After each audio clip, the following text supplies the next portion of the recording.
In this lesson, we're going to be talking about manipulating the Windows API, and we'll be using Metasploit to do that. The first thing I need to do is I need to actually exploit a system and get into one. So I am going to look for a particular exploit here. And now I'm going to use exploit Windows SMB ms08_067_ net API. And I'm going to set my rhost to be 172.30.42.17. Now I'm going to just run exploit. So it's going to exploit the system. I ought to get a meterpreter shell come back pretty quickly here once the exploit is completed. And then we can start doing what we need to do in order to manipulate the Windows API. We're going to do that through an interactive Ruby shell.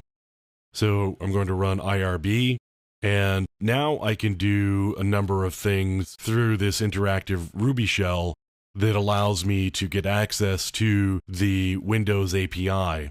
I could run, for example, client.railgun shell32, and that's going to run functions out of the shell32 DLL. And I want to see if user is an admin. So it's going to run that, and you can see that we got a return of true there. I could also do things like client.sys.config.sysinfo, and I could do client.sys.config.getUID, and I get the user ID. Now, since I'm in an interactive Ruby shell, what I can actually do is I can write programs. So I'm going to say interfaces equals client.net.config.interfaces, interfaces.each. So I'm going to iterate through all of the interfaces that we have found on the system here. As we go through the loop here, I'm going to put them into a variable that we call I. Now I'm going to put string i.pretty. So it's going to format it in a way that's readable. So you can see here above, we've got all of the interfaces there. It's not in a particularly readable format. Now I'm going to put string, and now I type end.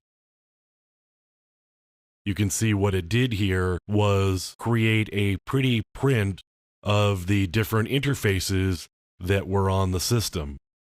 So now I've got a well-formatted output of the different interfaces, and I've got IP addresses, and I've got information about what it is, as well as the MAC address.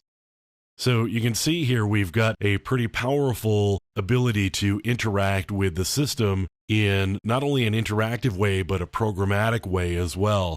I could get access to different functions in the system DLLs, including the ability to throw up a message box on the system.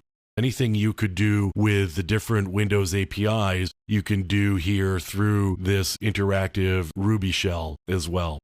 So we can manipulate the Windows API and get access to it through this interactive Ruby environment, which gives us a lot of power and capability over what we can do with that system.